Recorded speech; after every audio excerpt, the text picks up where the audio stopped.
So pumutok nga yung lobo mga boy nang nilagay niya yung sapoy mga boy. Pero ngayong araw mga boy, dahil napanood natin to sa TikTok, kaya no tingnan nyo yung water, dahil ilalagay niya nga yan sa loob ng balloons na yan at titingnan nyo yung susunod na mangyari. Grabe, napakalupit talaga nito, parang magic ang nangyari dito. Ayan, nilagay niya lang yung water mga boy sa loob ng balloons. At syempre pagkatapos nito ay ihihipan niya lang ito, and then pagkatapos niyang ihihipan ay syempre tatalian niya lang ito. So pagkatapos yun, ayan, nilagay niya nga sapoy. Grabe, hindi nga pumutok yung balloons. Ayan o, tingnan nyo, napakalupit. Kaya naman ngayong araw ay itatry natin ito. Ayan, prepare ko na yung mga magagamit natin para sa video ito, at may paganyan-ganyan pa ako dyan. Mali yung hand sign ko nga pala. So nandito ako sa labas ng bahay namin mga boy, pero dahil nga grabing lakas ng hangin sa panahon namin dito ngayon sa amin mga boy, hindi ko nga ito napadingas yung candle, kaya nakapag-decide ako mga boy na umakyat na lang sa taas. So ayan, pinag-iisipan ko dyan kung saan ako magpipwesto. So ayan nga mga boy, titistingan na naman natin yung napanood natin sa TikTok, kung legit nga ba yun mga boy. Ito na yung mga gamit natin mga boy oh. Ayan. So bali, meron na tayo ditong candle. Titisting natin.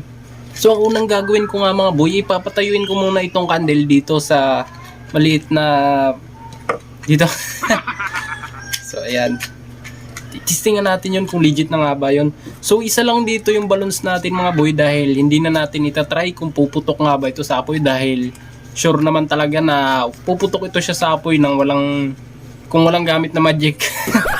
So ngayon itatry natin yung part na mga boy, yung nilagyan niya ng tubig yung balloons. So nung nilagyan niya nga sa may apoy mga boy, hindi nga pumutok.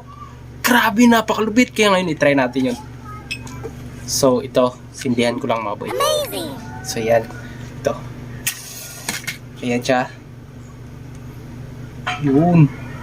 Grabe, kalupit nito mga boy. Yan. Papatayuin ko lang mga boy ah.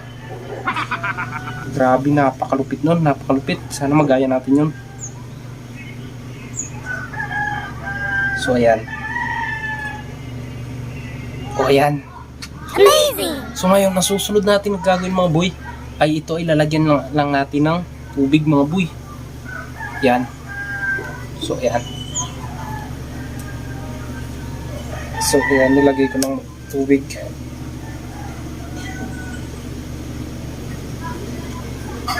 Kung legit nga ba yung mga boy. So ito, papalubuhin ko lang.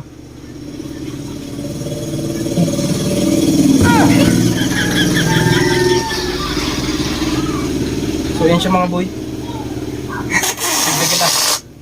Dagdagan natin konti yung tubig, medyo kulang. Ayan. So ayan siya.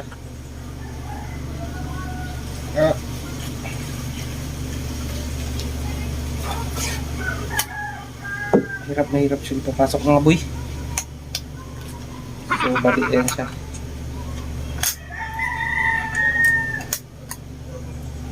Lagyan lang natin ng tubig mga boy. So ayan, tubig siya. Ayan, try natin.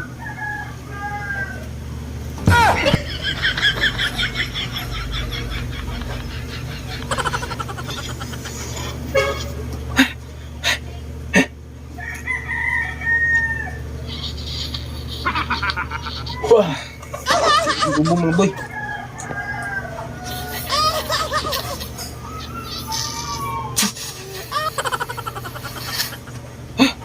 So bali ayan. So ganito mga boy. So alam naman natin mga boy na itong balloons na ito, kapag ilalagay natin dito sa apoy, talagang puputok ito mga boy. Pero yung napanood nga natin doon sa TikTok, ikakaiba nga yun mga boy. Kaya ngayon ay titistingan natin, dahil may tubig daw dito sa loob mga boy, ay yung napanood nga natin sa TikTok ay hindi pumutok yung balloons. Pero ngayon itatry natin yun mga boy. So ayan, nalagyan ko na siya ng tubig sa loob mga boy. So itatali ko lang saglit. Ayan. Oh. So ito.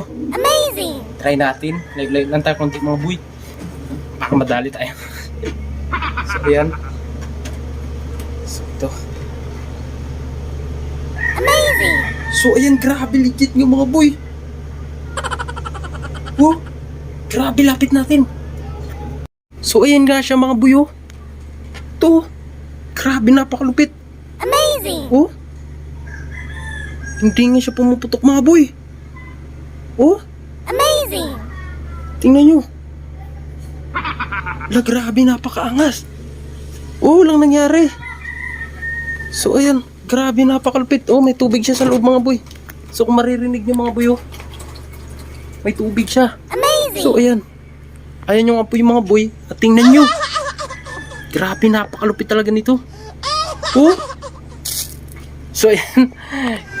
So, yun nga, mga boy. Grabe, nakita nyo, mga boy. So, kahit na nabuta siya, mga boy, nakita naman natin na hindi siya pumutok yung sabi na sumabog talaga, mga boy. Dahil yung alam natin yung nangyayari sa balloons, kapag may mga ganyan nga, mga boy, kahit nga matusok nga lang yan, mga boy, kahit nga minsan mga hangin lang, pumuputok talaga. Pero yung sa case na yun, mga boy, nabutas man siya, pero hindi siya sabing pumutok na sumabog talaga, mga boy. Yung grabe, napakaangas nun, mga boy.